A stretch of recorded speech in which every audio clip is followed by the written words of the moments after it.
Di solito quando si pensa a un confine geopolitico, insomma, l'immagine mentale è sempre quella di un gigantesco muro di cemento o magari una catena montuosa invalicabile. Certo, roba rigida, un blocco solido che divide nettamente chi sta da una parte e chi dall'altra. Esatto. Ma esplorando il saggio Mare Nero di Marco Ansaldo, questa idea salta letteralmente in mille pezzi. Decisamente. E l'obiettivo del nostro approfondimento di oggi è proprio capire come questo enorme lago salato non sia una semplice barriera, ma c'è il vero crocevia geopolitico e culturale del mondo contemporaneo. E il punto di partenza ideale per afferrare questa dinamica non è mettersi a guardare una mappa politica, ma immergersi nell'acqua stessa.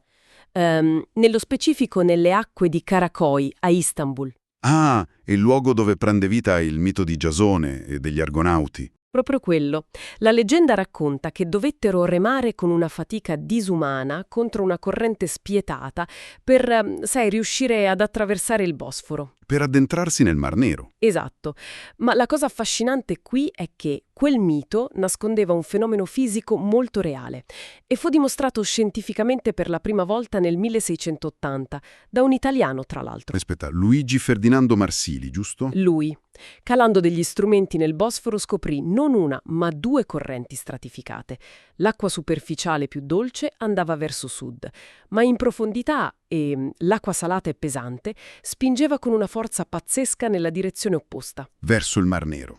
Quindi fammi capire, non è una sorta di rotatoria caotica, è un po' come un nastro trasportatore a due piani. Un paragone perfetto. Un'autostrada a doppio senso dove il flusso in superficie ti porta fuori, ma se sai come agganciarti al flusso profondo, puoi farti trascinare dentro anche senza vento. E questo ha letteralmente cambiato la storia commerciale europea.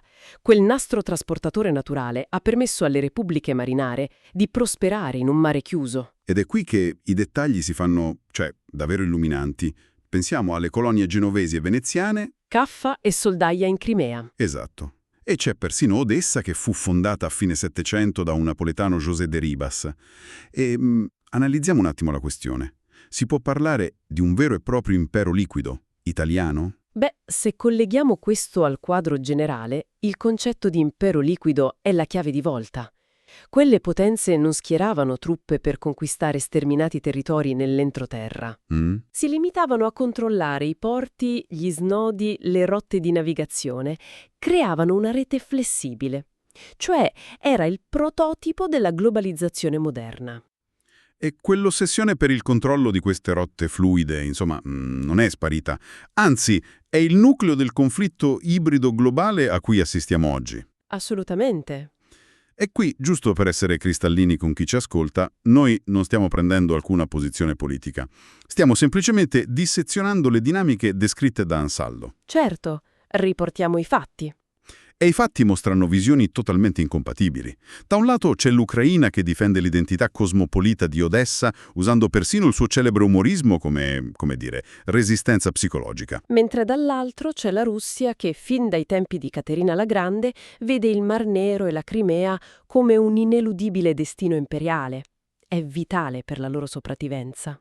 E poi, in mezzo a tutto questo, c'è la Turchia. Esatto, con la sua dottrina della patria blu, o Mavi Vatan, per estendere massicciamente la propria zona di influenza marittima. Ok, però qui faccio l'avvocato del diavolo. Fatico a capire una cosa. Una dottrina puramente marittima può davvero ridisegnare gli equilibri terrestri? Alla fine il potere non si decide controllando le capitali e la terraferma. Solo in apparenza. Oggi la vera geopolitica dell'acqua salata si gioca sui fondali e nei colli di bottiglia. Pensa ai giacimenti sottomarini di gas. Ah, certo. O i cavi in fibra ottica per i dati. Chi domina quelle profondità ha il potere di strangolare un'economia terrestre senza sparare un colpo in una città. Può bloccare le merci, isolare un paese o lasciarlo letteralmente al buio. E questo fa capire perché quelle acque oscure ci riguardano così da vicino. Cioè, quando una flotta blocca una nave mercantile nel Mar Nero, i costi del grano e dell'energia cambiano in un secondo. E colpiscono i prezzi dei supermercati e le bollette di tutti noi. È incredibile.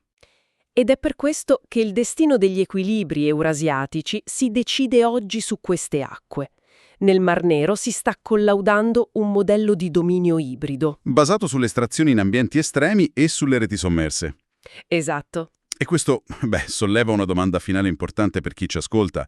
Se le nazioni stanno riscrivendo le regole del potere usando questa spietata geopolitica degli abissi, quanto tempo passerà prima che questo stesso modello venga applicato agli oceani globali? O persino allo spazio extraatmosferico. Esatto. Una nuova corsa per le frontiere inesplorate. Qualcosa su cui vale davvero la pena riflettere.